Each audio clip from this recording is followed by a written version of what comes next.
আগামী ২৬শে এপ্রিল পূর্ব ত্রিপুরা লোকসভা আসনে অনুষ্ঠিত হবে লোকসভা নির্বাচন ২০২৪।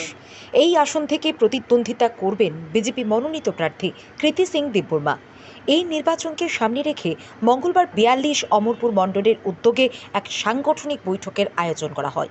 উক্ত বৈঠকে উপস্থিত ছিলেন বিজেপি রাজ্য সভাপতি রাজীব ভট্টাচার্য, অমরপুরের বিধায়ক রঞ্জিত দাস সহ অন্যান্যরা।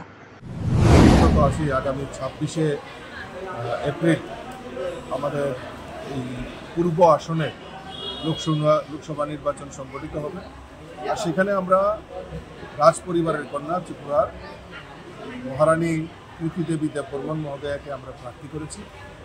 ওনার সমর্থনে আমাদের এই পূর্ব ত্রিপুরা আসনের প্রত্যেকটা মণ্ডলে সাংগঠনিকভাবে কাজ করছে, ডোর টু ডোর কাজ করছে। আমাদের উঠান সভা, বেনিফিশিয়ারি সম্পর্ক অভিযান, এই সমস্ত প্রচারের অঙ্গ হিসাবে ওনারা অক্লান্ত পরিশ্রম করছে।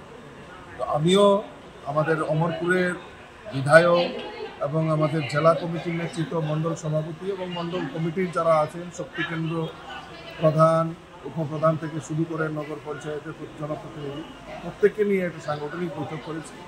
এবং আমাদের যে মাইক্রো লেভেলের কাজ, ডোর টু ডোর করা, উঠান সভা করা, তা কীরকম হচ্ছে, আগামী দিনকে আমরা কি প্ল্যানিং করছি এই নির্বাচনকে সামনে রেখে, তার একটা রূপরেখা এখানে তৈরি করা হয়েছে। এবং আগামী এই কয়টা দিন যেটা রয়েছে, বাকি রয়েছে প্রচারের, সমস্ত শক্তি দিয়ে, সর্বশক্তি দিয়ে আমরা ঝাঁপিয়ে পড়ব। এবং অমরপুরে প্রায় ৫৩টা বুথ রয়েছে। আমরা আশা করছি ৫৩টা বুথেই ভারতীয় জনতা পার্টির পদ্মফুল ফুটিয়ে মোদিজিকে উপহার দেবো, সেই সংকল্প নিয়ে আমরা কাজ করছি। Thank you.